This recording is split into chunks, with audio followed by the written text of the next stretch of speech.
শীতের দুপুরে শুকনো শুকনো চিকেন ভুনা মশলা আর যদি ফ্রাইড রাইস হয়ে যায়, শীতের দুপুরটা জমেই যায়। হাই, আমি মিতালি। আমার এই ছোট্ট কিচেনে সকলকে স্বাগত। চলো তাহলে বানিয়ে দেখি চিকেন ভুনা মশলা। আর এটা দেখতে যতটা সুন্দর, খেতে ততটাই সুস্বাদু। তো চলো রেসিপিটা শুরু করা যাক। তো এই চিকেন ভুনা মশলাটা বানানোর জন্য প্রথমেই আমি বেশ খানিকটা পেঁয়াজকে বেরেস্তা বানিয়ে নিচ্ছি।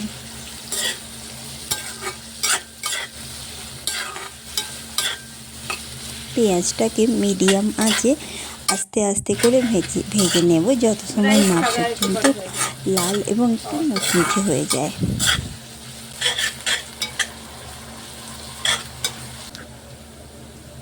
বেরেস্তা বানানো হয়ে গেলে এটাকে ছেঁকে একটা টিস্যু পেপারের ওপর রেখে দেবো, তাকে এক্সেস অয়েলটা চলে যায়।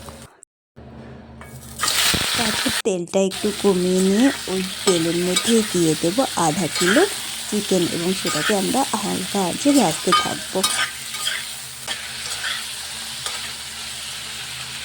চিকেনটা তত সময় ভাজতে থাকবো যত সময় না একটা গোল্ডেন কালার চলে আসে চিকেনের মধ্যে। এরপর ওর মধ্যে দিয়ে দেবো 1 চামচ আদা রসুন বাটা, দিয়ে তত সময় কুক করবো যত সময় পর্যন্ত না আদা রসুনের কাঁচা গন্ধটা চলে যায়। এরপর এর মধ্যে দিয়ে দেবো একটা টমেটো কুচি। টমেটোটা সফট হওয়া পর্যন্ত কুক করতে থাকবো।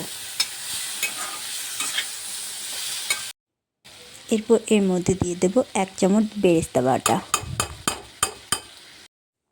এরপর এর মধ্যে অ্যাড করব বেসিক স্পাইসেস যেগুলো, যেমন লঙ্কা গুঁড়ো, হলুদ গুঁড়ো, জিরে গুঁড়ো, ধনে গুঁড়ো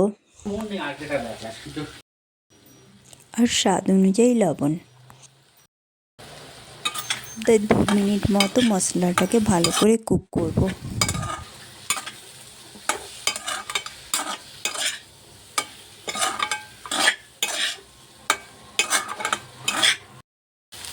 যখন চিকেনের মধ্যে এরকম সুন্দর একটা লাল লাল কালার চলে আসবে, এর মধ্যে অ্যাড করব জল, মাংসটা যাতে সেদ্ধ হয়ে যায়। মাংসটাকে মিডিয়াম টু লো ফ্লেমে সেদ্ধ হতে দেব।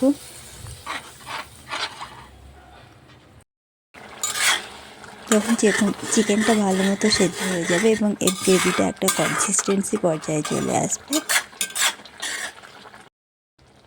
চিকেনের মধ্যে অ্যাড করব গরম মশলা, কেটে রাখা কাঁচা লঙ্কা, ধনেপাতা কুচি আর ভেজে রাখা বেশ খানিকটা বেরেস্তা।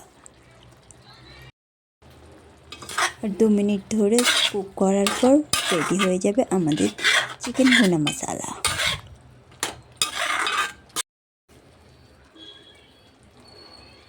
গরম গরম ফ্রাইড রাইসের সঙ্গে সার্ভ করুন চিকেন ভুনা মশলা। Thank you.